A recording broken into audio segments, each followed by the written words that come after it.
네, 구로울의 윤과장입니다. 총리님께 여쭙겠습니다. 참 이런 상황이 안타깝습니다. 네.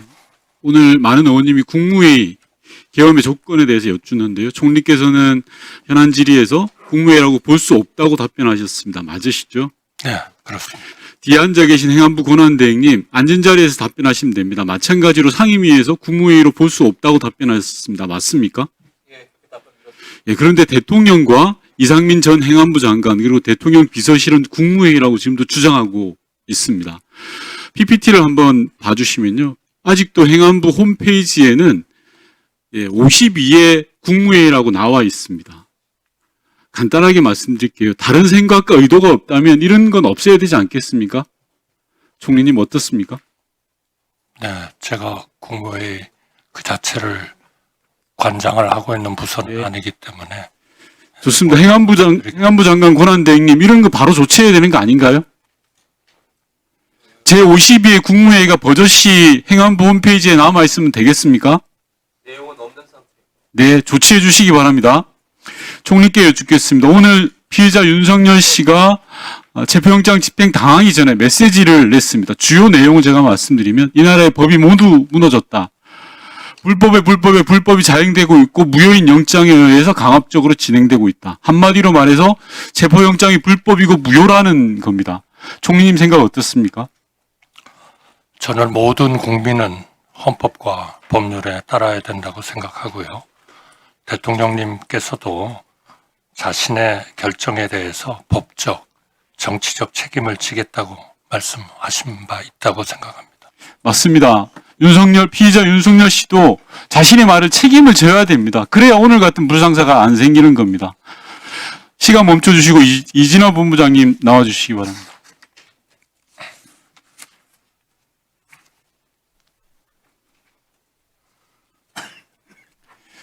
본부장님, 대다수 경호관들이 대통령 한 사람 잘못 만나서 정말 고생 많았습니다. 저는 다수 경호관들의 충정을 믿습니다.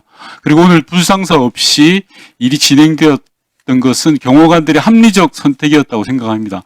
경호처 내 대다수 경호관들은 체포영장 집행 과정에서 물리력을 동원해서 막아서는 안 된다라는 입장을 가지고 있었던 걸로 저는 알고 있습니다. 본부장님 맞습니까? 네, 제가 그쪽 임무에 전혀 관여를 안 하고 있어서. 좋습니다.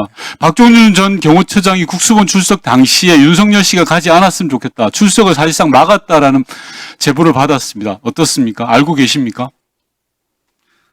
그 사항은 자세히 알지 못합니다. 좋습니다.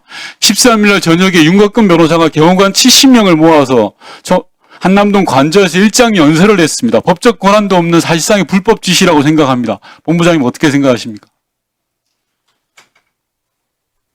제가 기관 대표가 아니라서 제가 말씀드릴 본부장님 당당하게 이야기하셔야 됩니다.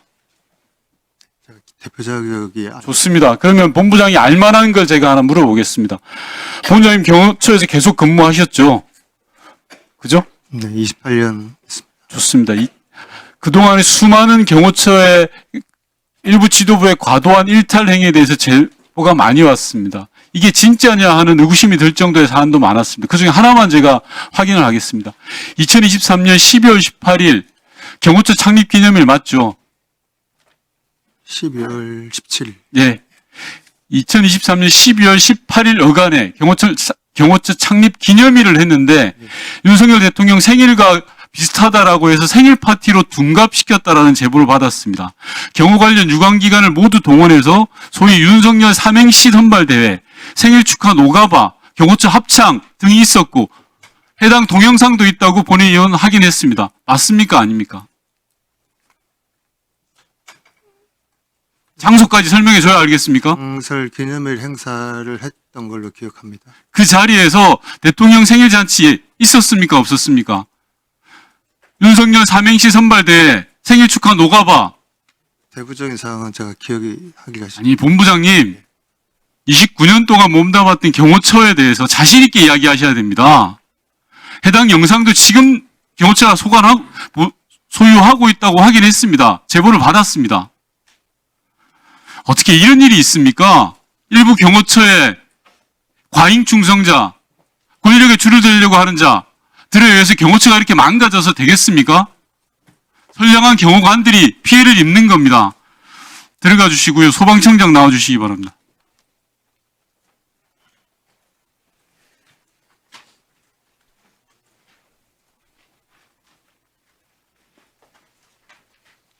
네, 소방청장입니다. 이 계엄 당일 이상민 전 행안부 장관으로부터 경찰이 주요 언론사를 단전 단수할 테니 소방청이 협조하라는 지시를 받은 적 있죠?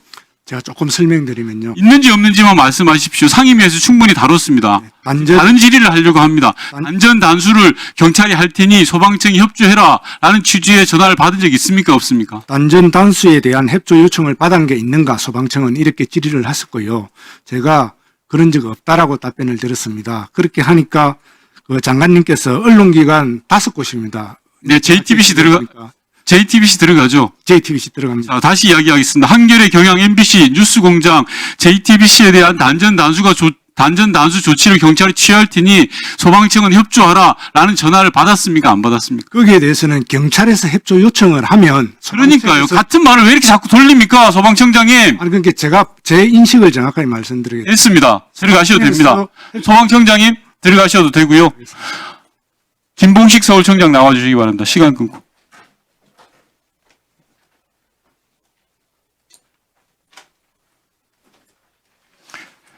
김봉식 청장은 계엄 당일 안가로 불려가서 대통령으로부터 계엄과 관련된 내용을 듣고 지시사항을 받았습니다.